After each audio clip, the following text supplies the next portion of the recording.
अस्सलाम वालेकुम, this is sir Mohammad Hamza here from accounting.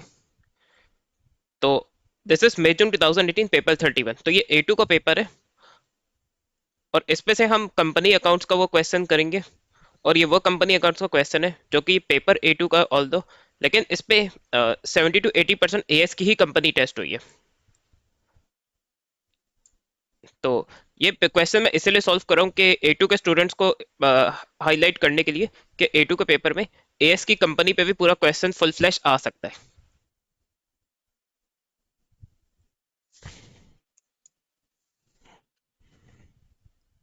The directors of DPLC preparing the end of year financial statements, including the notes to the accounts. The following information is available at 1 January 2017. Ordinary share capital shares of $2 each. अब देखिए इस question में पार value 2 है and the value is 2 billion 2000 share premium revaluation reserve general reserve retain earnings. इस question में year end हो रहा है दिसंबर 2017 में। उसी ईयर की हमें statement of changes and equity भी बनानी है।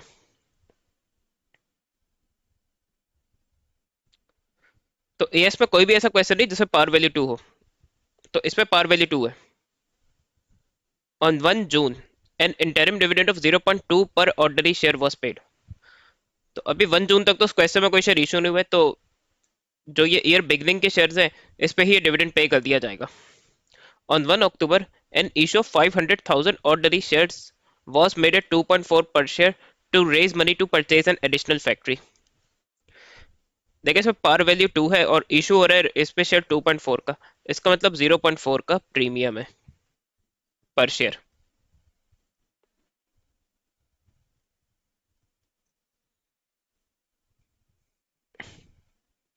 On November 1, there was a rights issue of 2 shares for every 5 held at 2.25.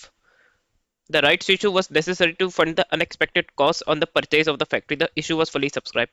अब राइट्स इशू हुए 2.25 में एक शेयर इशू हो रहा है, पार वैल्यू 2 है, तो इसमें 0.25 प्रीमियम पर शेयर हो जाएगा।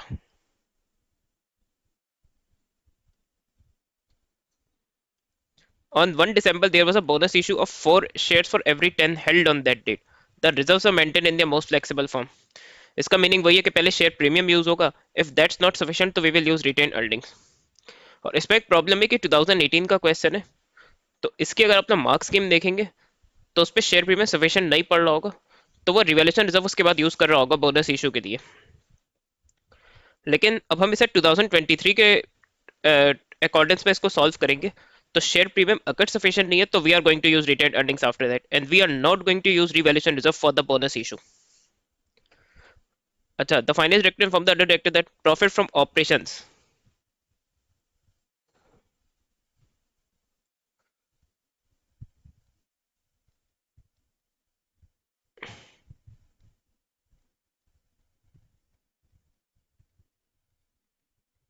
अब प्रॉफिट फॉर द ईयर पे कैलकुलेट करना पड़ेगा, इसने प्रॉफिट फ्रॉम ऑपरेशंस दिया हुआ है। Finance charge 64 had been paid during the year. The end of year tax liability on profits have been calculated as 93। There had been a transfer to a general reserve 47,000। A final dividend had been proposed.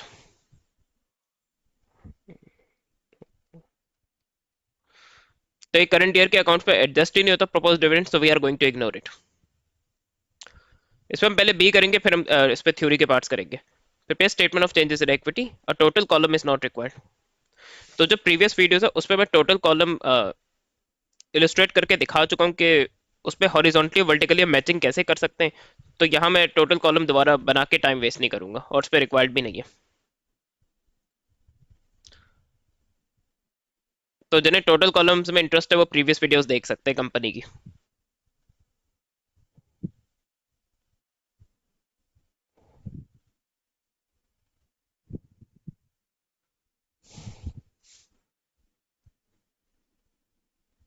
तो उसमें अगर number of shares निकालने तो 2 million या 2,000 divide हो जाएगा 2 से।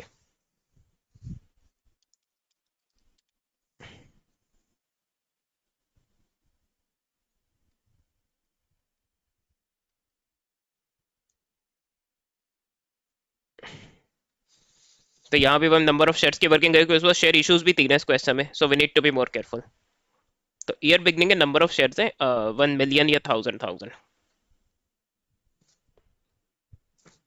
और डिविडेंड ये दे रहा है 0.2 पर शेयर।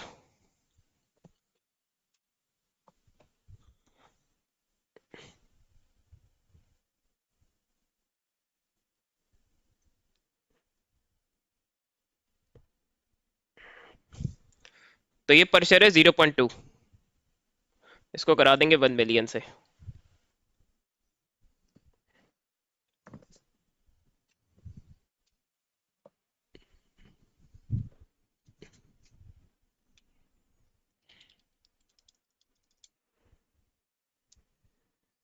तो हो जाएगा 200,000।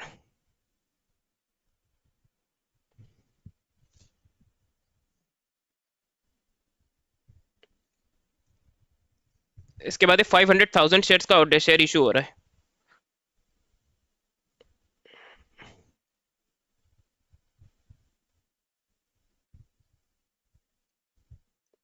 तो इसके बाद हमारे पे अपडेटेड शेयर्स 1500,000 है। और ये जो 500,000 शेयर्स का इशू कर रहा हूँ इसको हम अभी एसओसी में एडजस्ट कर लेंगे, क्योंकि इसके शेयर्स हमें गिवन है। इसमें पहले इवेंट्स को सीक्वेंस में लेना है, तो पहले हम इसमें इंटरिम डिविडेंड लेंगे।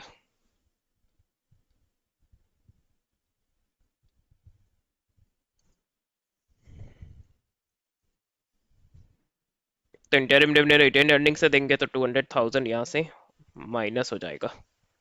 फिर हम लेंगे issue of shares.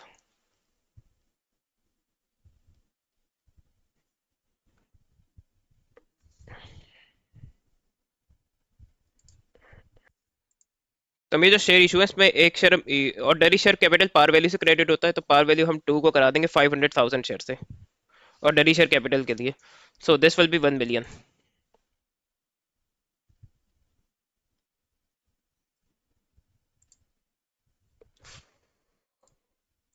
Share premium any shares का प्रीमियम आएगा। तो हमने प्रीमियम पर शेयर था इसमें 0.4।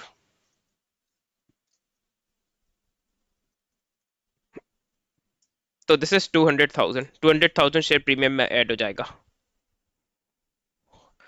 टोटल कॉलम में हमारा हेडेक नहीं है। अब उसके बाद राइट्स इशू हो रहा है। अब नवंबर से पहले क्योंकि ये अक्टूबर में शेयर्स इशू हुए तो शेयर कैपिटल चेंज हो गया। तो अपडेटेड शेयर्स पे हम ये 2 और 5 अप्लाई करेंगे। तो राइट्स इशू के हमें नंबर ऑफ शेयर निकालने पड़ेंगे, तो हम निकालते हैं।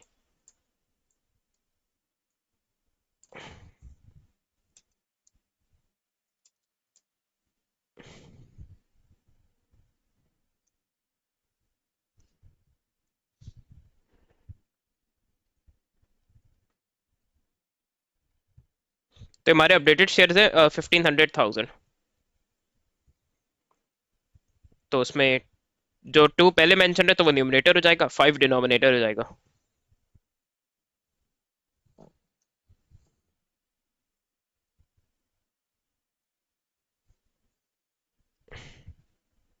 इसको हम स्ट्रेट अवे कैलकुलेटर में एंटर कर सकते हैं, 1500,000 इंटू 2/5। तो राइट्स इशू के शेयर्स है 600,000।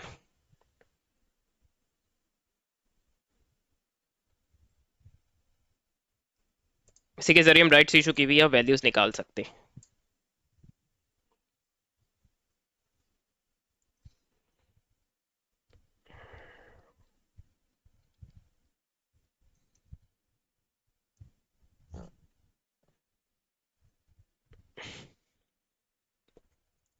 तो अभी पार वैल्यू 2 है, तो पहले ये 600,000 को हम 2 से मल्टीप्लाई करेंगे ऑर्डनरी शेयर्स के लिए। तो यहाँ ये क्रेडिट होगा 1200,000 से। और राइट्स इशू में प्रीमियम पर शेयर जो है वो 0.25 का था, तो हम 0.25 को करवा देंगे 600,000 से। तो दिस विल बी 150,000।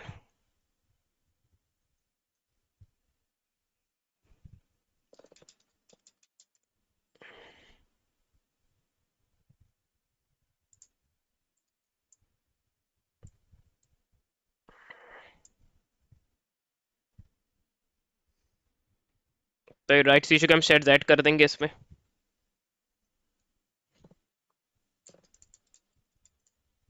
2100,000 हो गए शेयर्स अभी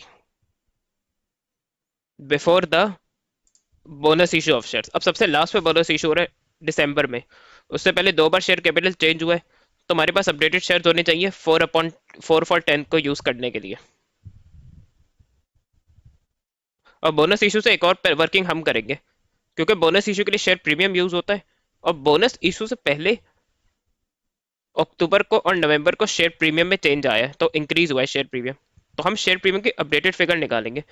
इन क्वेश्चंस में एट टाइम्स स्टूडेंट्स ये मिस्टेक करते हैं कि वही जो ओपनिंग बैलेंस है ना शेयर प्रीमियम का, बस इसको ही बोनस इशू के लिए यूज करा देते हैं। ये तब वैलिड होगा अगर if bonus issue is the first transaction in the question, और if the bonus issue is the first transaction during the accounting year, तो फिर तो ऑब्वियसली ओपनिंग बैलेंस ही यूज होगा। लेकिन बोनस इशू अगर बाद में हो रहा है और उससे पहले कुछ शेयर इश्यूज हो गए जिससे शेयर प्रीमियम में चेंज आए, तो हमारे पास शेयर प्रीमियम की अपडेटेड फिगर होनी चाहिए। तो वो भी हमें क्या रफ वर्किंग कर लेंगे उसकी।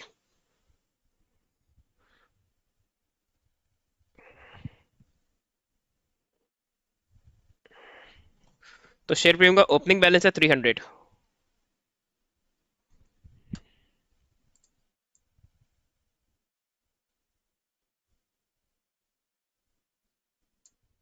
फिर जो हमारे शेयर इश्यूज हुए, जो पहला है उससे 200,000 का प्रीमियम आ रहा है, जो सेकंड राइट्स इशू है उससे 150,000 का प्रीमियम आ रहा है। So the updated figure for the share premium is 650,000।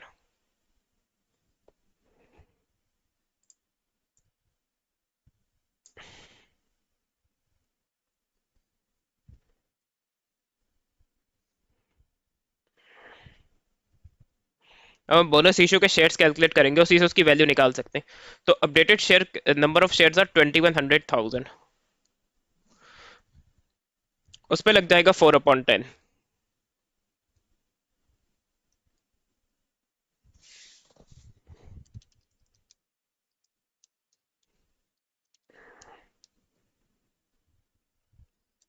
So this is 840,000 shares. अब इसमें क्योंकि पार वैल्यू अगर 1 होती तो ये बोनस इशू की वैल्यू भी जाती, लेकिन इसमें पार वैल्यू 2 है, तो बेहतर है कि आप बोनस इशू की अमाउंट भी अभी ही निकाल दें। यह आ जाएगी, 2 का मल्टीप्लाई करा दे, बोनस इशू पार वैल्यू पे होता है, तो ये हो जाएगा 1680,000।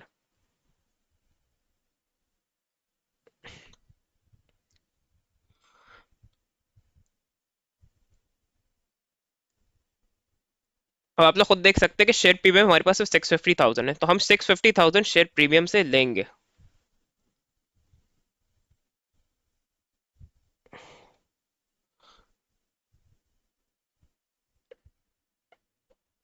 अब बाकी हमें सारा रिटेन अर्निंग से मैनेज करना पड़ेगा। So this is a massive 1030,000,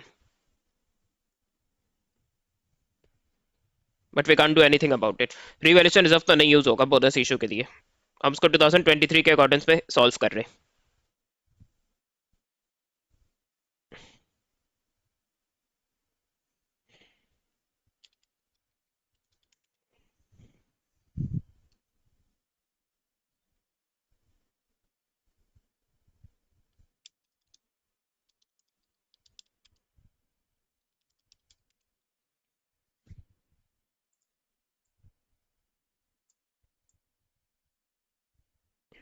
so now let's deal with this bonus issue.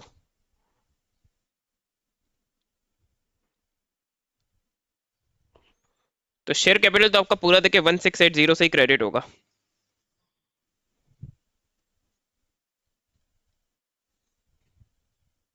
तो वो ऐड होगा।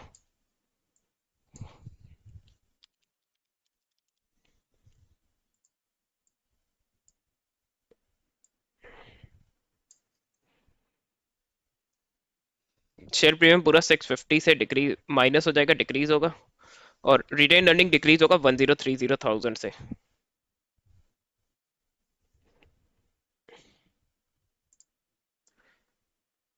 अब इस पर ट्रांसफर टू जनरल रिजर्व भी हमें लेना पड़ेगा।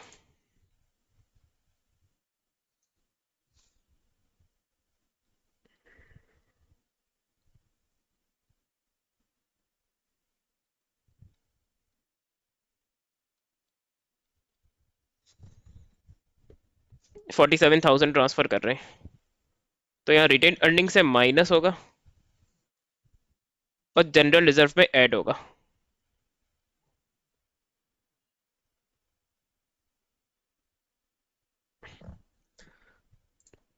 लास्ट एडजस्टमेंट ये रह गई कि हमें प्रॉफिट फॉर द ईयर निकालना होगा, क्योंकि रिटेन अर्निंग्स में profit for the year add होता है। तो ये मैं आप लोग के लिए यही कर देता हूँ, हाँ, बहुत ईजी है। देखिए, profit for operation profit before interest and tax होता है।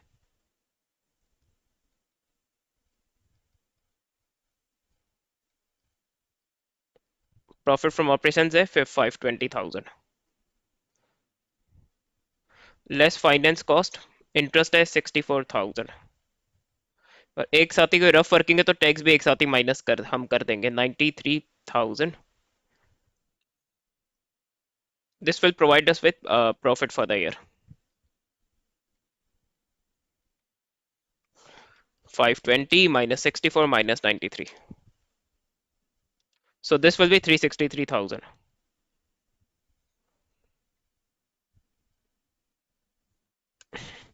और उनके ओपनिंग एक्रूअल प्रीपेड हमें नहीं दिए हुए, तो वो हमारा फिर हेडेक नहीं है, हम डायरेक्ट जो फिगर्स दिए हुए वही एडजस्ट कर देंगे।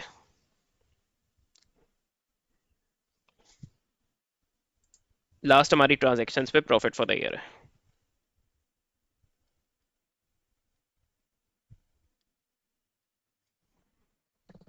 ये रिटेन अर्निंग में ऐड होगा।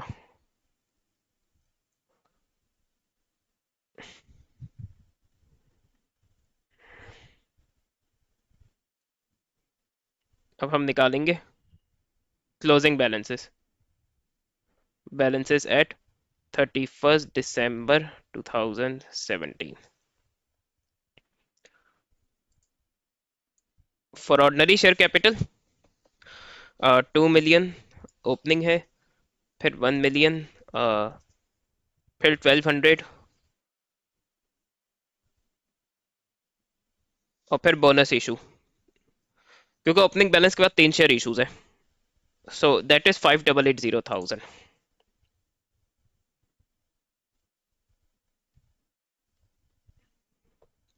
शेयर प्रीमियम पूरा बोनस इशू में यूज हो गया तो वो जीरो हो जाएगा। Revaluation reserve as it is 400,000 आ जाएगा। General reserve will be 147,000। इसमें कोई रॉकेट साइंस नहीं है। रिटेन अर्निंग की वर्किंग कर लेते, क्योंकि उसमें मल्टीपल फिगर्स एडजस्ट करने पड़ते हैं। तो 1500 minus 200 minus 1030 minus 47 plus 363। Multiple figures को एक बार चेक जरूर कर ले, कैलकुलेटर में मिस्टेक हो जाती है टाइम्स एंटर करने में। 1500 minus 200 minus 1030 minus 47 plus 363, so this is 586।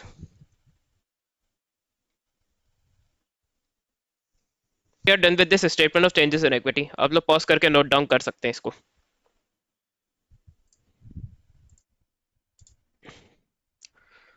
अब हम इसके थ्योरी के पार्ट्स भी करेंगे। State 3 uses of the notes to the accounts.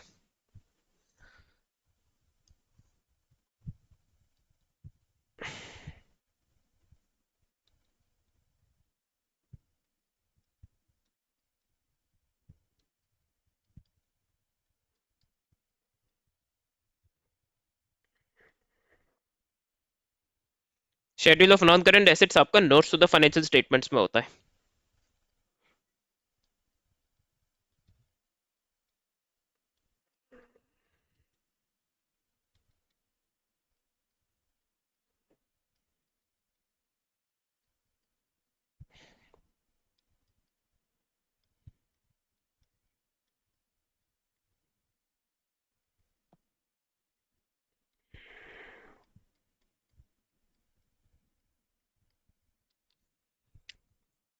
तो schedule of non current asset note to financial statement में होता है। डिटेल्स रिगार्डिंग और more।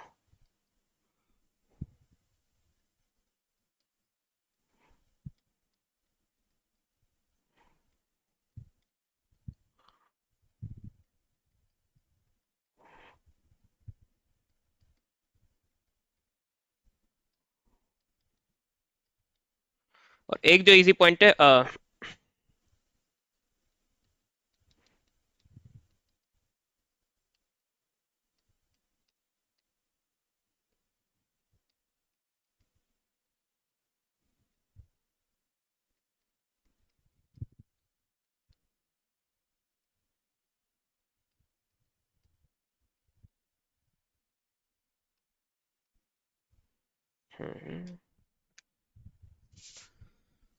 नॉन एडजस्टिंग इवेंट्स, अब नॉन एडजस्टिंग इवेंट जिसको आइडिया नहीं तो मेरी आईएएस की प्लेलिस्ट पे जाके देख सकता है, लेक्चर या पास पेपर की वीडियोस।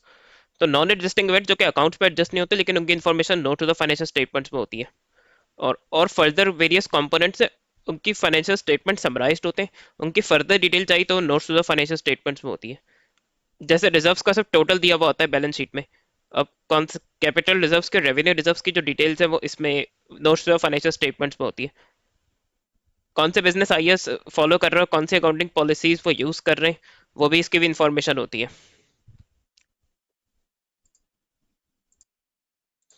तो मैंने सेफायर टेक्सटाइल मिलके फाइनेंशियल स्टेटमेंट्स खोले 2023 के। तो देखे अकाउंटिंग पॉलिसीज, जैसे depreciation for example reducing balance से चार्ज होती है, cost less accumulated depreciation impairment losses, ये मैंने आईएएस पे भी थोड़ी चीजें डिस्कस की थी वैसे। डिस्पोजल को क्या कैसे डील करते हैं, इम्पेयरमेंट कैसे निकालते हैं, इम्पेयरमेंट किसी को देखना तो आईएएस की मेरी प्लेलिस्ट देख सकता है जाके। एमोल्टाइजेशन का क्या सीन है, स्ट्रेट लाइन बेसिस पे चार्ज कर रहा है 5 ईयर्स।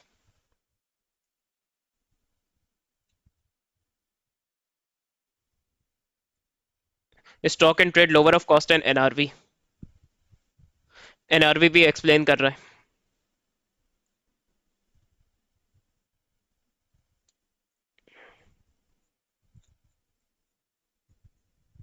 ये देखे। अभी नॉन करेंट टोटल दिए हुए होते हैं आपको, उसमें नेट बुक वैल्यूज दी हुई होती है स्टेटमेंट ऑफ फाइनेंशियल पोजीशन में।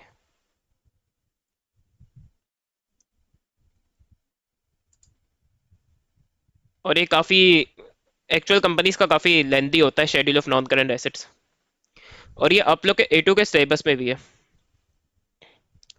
तो ये इसी तरह आप लोग को भी बनाना होता है अगर ये आ जाए तो। और जून 2021 में और नवंबर 2023 में ऑलमोस्ट 14 मार्क्स की काफी comprehensive schedule of non current assets आए हैं। तो ये schedule of non current asset भी आपको उसी में, डिस्पोजल्स की भी डिटेल इंफॉर्मेशन दी हुई है।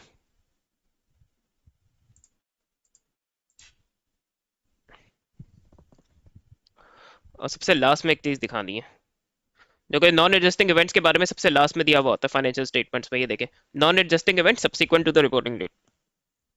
तो करंट ईयर का जो प्रपोज डिविडेंड है उसकी डिटेल्स ने यहाँ दी हुई है, फाइनेंशियल स्टेटमेंट्स पे एडजस्ट नहीं होती, यहाँ इसकी डिटेल मौजूद होती है।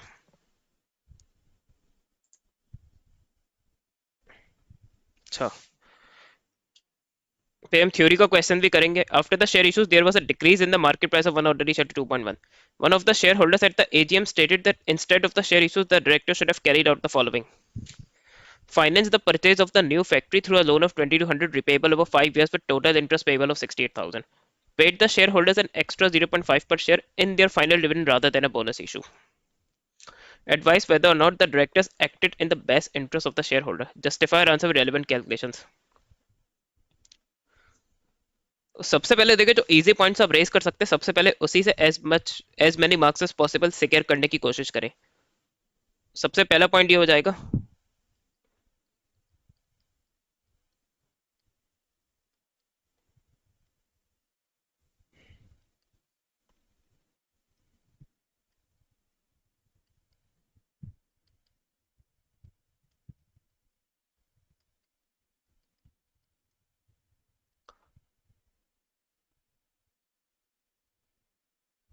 और ये 2200 ओवर 5 ईयर्स हम लोन का भी अमाउंट रिपे करेंगे। तो अगर मैं 2200,000 डिवाइड बाय 5 करूं तो हर साल मुझे 440,000 रिपे करना पड़ेगा, जिसका काफी मैसिव बर्डन होगा लिक्विडिटी पे।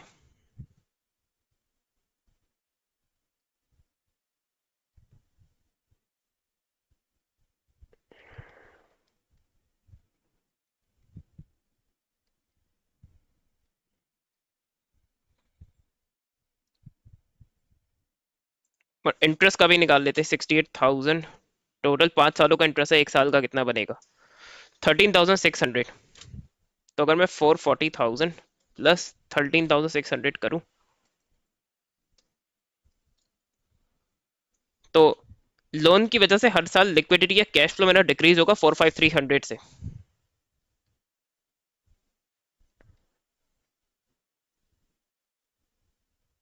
440,000 प्लस 13,600।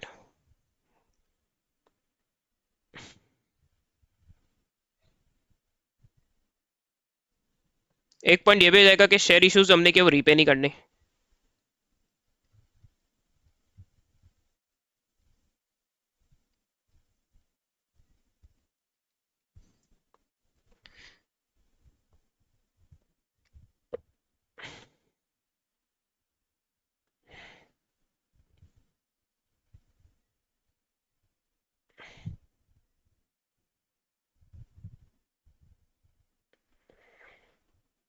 और एक और पॉइंट ये कि लोन गियरिंग काफी बढ़ाती।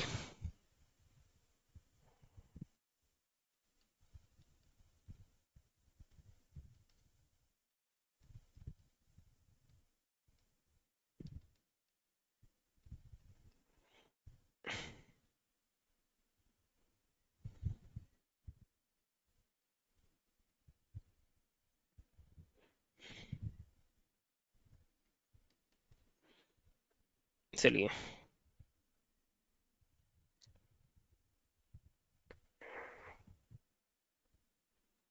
अच्छा, फिर हम शेयर होल्डर्स को एक्स्ट्रा 0.5 पर शेयर दे देते एज प्रपोज डिविडेंड। और प्रपोज डिविडेंड करंट ईयर के एंड में प्रपोज हो रहा है, तो उसके लिए मेरे पास शेयर्स की अपडेटेड फिगर होनी चाहिए। बोनस इशू में फर्दर वी इशूड 840,000 शेयर्स।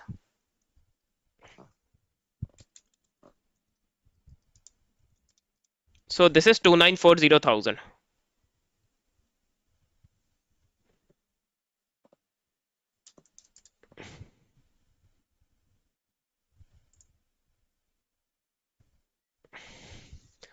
हम ये भी निकाल लेते कि करंट प्रपोज डिविडेंड कितना होगा।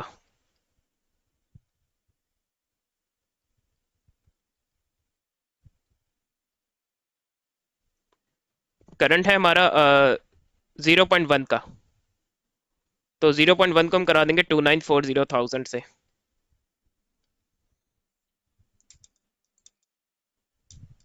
तो ये है 294,000।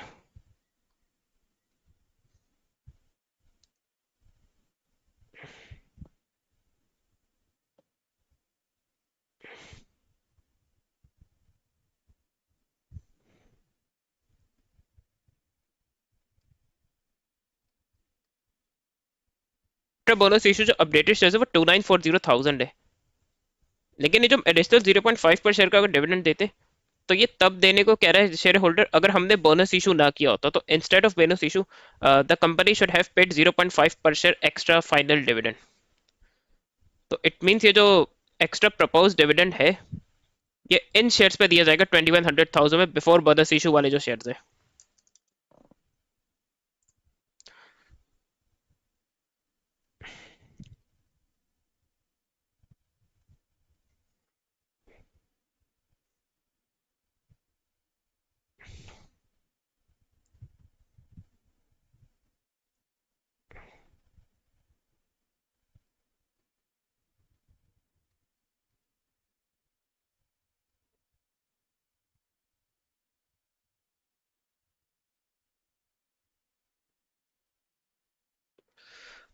अब 0.1 और 0.5 0.6 हो जाएगा, तो 0.6 को अगर मैं करवा दूं इससे 2,100,000 से,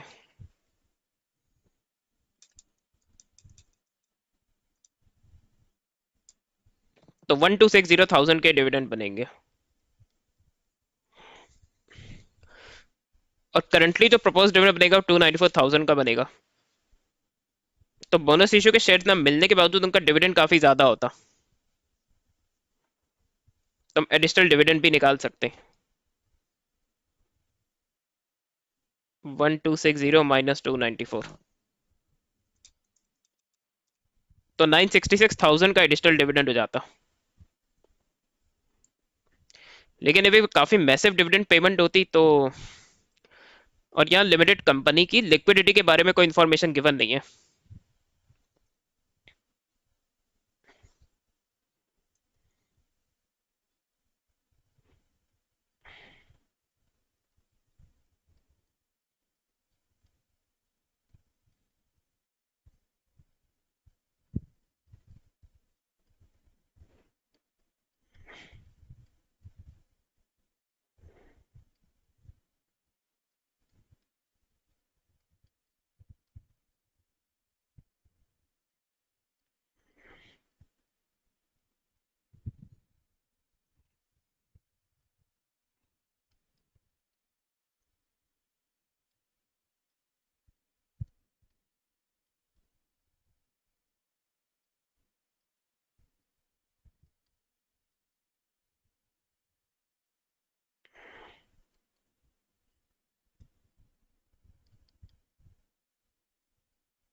क्वेश्चन भी रेस कर दे कंपनी के पास इतनी लिक्विडिटी होती भी कि वो इतनी मैसिव डिविडेंड पेमेंट कर सकते हैं।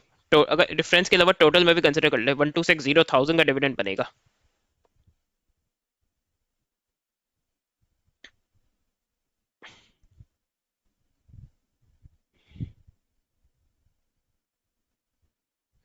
ऑल्दो अच्छा, ये लोन इशू करने से, लोन अगर हम लोन से ज्यादा फाइनेंस रेस करते तो उसका एक फायदा ये होता कि डाइल्यूशन ऑफ ओनरशिप नहीं होती। तो एक फायदा भी है।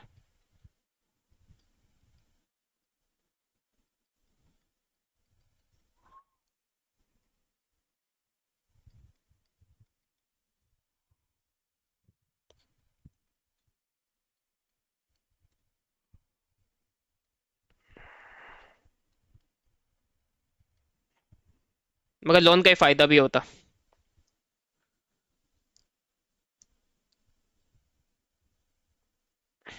और इसमें एक जो इजी है, A2 का देखिएगा, जो थ्योरी के क्वेश्चन जो कोशिश करेगा रेशियोज से आप लोग लिंक कर सकते हैं। थ्योरेटिकली तो एटलीस्ट करते, अगर कैलकुलेशन कोई पॉसिबल है तो जरूर करें। लेकिन अगर कैलकुलेशन आपको लगता है कि बहुत टाइम कंज्यूम करेगी तो फिर ना करें, अनलेस वो कहे कि कुछ स्पेसिफिक रेशियोज आप कैलकुलेट करें। जो शेयर इशूज है उसके फंड उसने यूटिलाइज किए बिजनेस की एक्सपेंशन में। एडिशनल फैक्ट्री बनेगी तो बिजनेस की फ्यूचर में प्रोडक्शन बढ़ेंगी, सेल्स इंक्रीज होंगी, प्रॉफिट्स इंक्रीज होगा।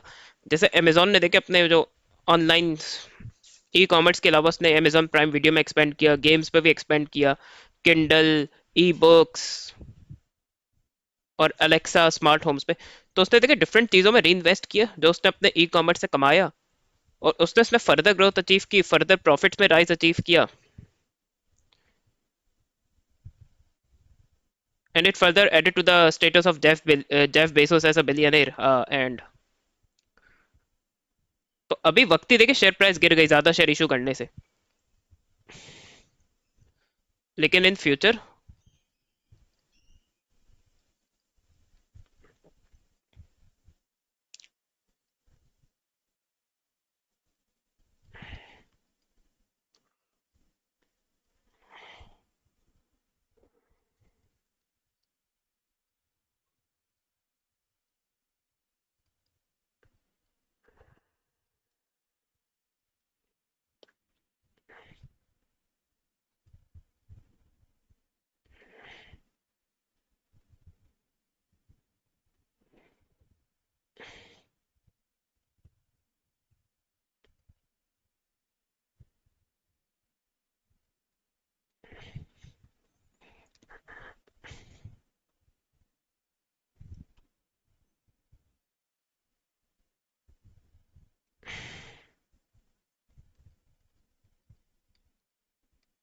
तो फिलहाल शॉर्ट में एडवाइस लिखता हूँ, हाँ, directed acted in the best interest.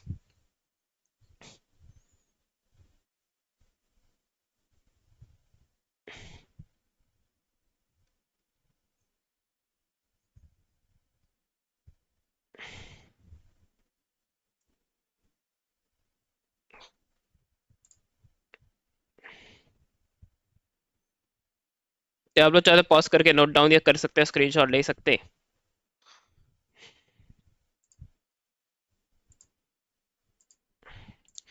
They provide additional information, they provide further explanation. ने तो वो बहुत ही लेम आंसर दिए, दो पॉइंट्स बिल्कुल सेम रिपीट किए इसने। They explain the accounting method principle use to prepare financial statement, example policy on depreciation दिए बिल्कुल, और एक्सेप्ट द वैलिड पॉइंट्स भी है। अब मैंने आपको दिखाई भी क्या डिफरेंट चीजें गिवन होती हैं notes to the financial statements में, तो वो भी आप लोग देख सकते हैं। अब उस पर देखें बोनस इशू की वैल्यू 1,680,000 ही है, लेकिन उसने शेयर प्रीमियम के बाद रिवैल्यूएशन रिजर्व से भी अमाउंट लिया।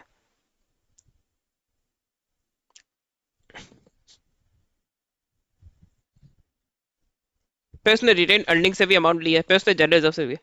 जनरल रिजर्व का देखें जब तक कहे ना, जब तक ना यूज करें उसको। जनरल रिजर्व के यूजुअली क्लियरली कहता है कि जनरल रिजर्व से बोनस इशू करवाना है। रिवैल्यूएशन रिजर्व तो बिल्कुल भी यूज नहीं होगा। तो पेपर में शायद जनरल रिजर्व यूज कर लो, उस पर आपको पेनलाइज ना करे, लेकिन रिवैल्यूएशन रिजर्व तो बिल्कुल यूज नहीं कीजिएगा। क्योंकि मैंने अभी प्रीवियस किसी वीडियो में ये सिलेबस से दिखाया था कि revaluation reserve is not to be used for bonus issue of shares. Total value वही है। इसने खुद भी देखा डिटेल वर्किंग की है। और इस तरह के क्वेश्चन में अगर आप डिटेल वर्किंग्स नहीं करेंगे तो आपके सही वैल्यूज लाने के और सही अटेम्प्ट करने के चांसेस बहुत कम होंगे। तो थोड़ा टाइम लेके वर्किंग जरूर करें। ये कुछ पॉइंट रेस किए हैं आप, तो क्या अदर वैलिड पॉइंट्स भी एक्सेप्ट हो जाएंगे? ये देखें।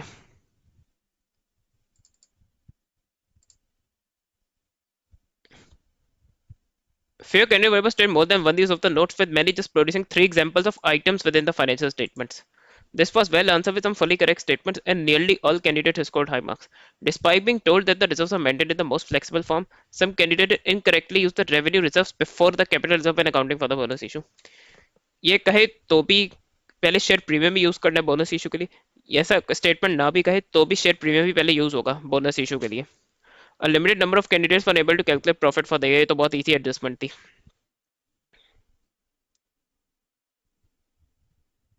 Most did mention the factor of interest and repayment of loan as well the relevant points, तो बस मेंशन कर दिया, आपका काम चल जाएगा।